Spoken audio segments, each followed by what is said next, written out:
Hi Gar! Bali, may-ari ko di galit nga leche flan.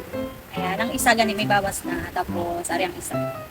Leche flan, and this is from Nanay Beth. Ayan, thank you so much Nanay Beth sa paghatag leche flan. Ano pa ni Gar? Halin pa ni sa Sara Iloilo. Grabe no. So, thank you so much po sa paghatag sa aton. And, syempre, tilawan ko na ni Kagina. Namitan ko, buo na siya. Actually, hindi lang leche flan ang kaya niya ubrahon. Damo pa.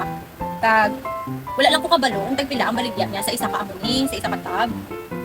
Pero kung gusto niyo, mga taga Iloilo, ayan ko sino mga taga Iloilo, kung gusto mong mag-order sila, unuhan niyo lang ko, PM niyo lang ako. Ha? Tapos damo pa siya mga ginabaligya. Like mga puto, puto kutsinta, tapos gahimo man siya ka mga homemade nga siomay, lumpia, gahimo man siya sangkig.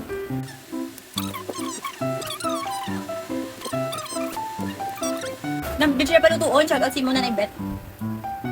Kaya sa mga gusto i-try, ng mga taga Iloilo, let's say may mga birthday ka mo, tapos gusto nyo yung magbakal ka mga puto or mga kakanin, yan, pwede ka mo mag-PM sa akin. Pero this is from Sara Iloilo. Okay. Lang na. Bye-bye.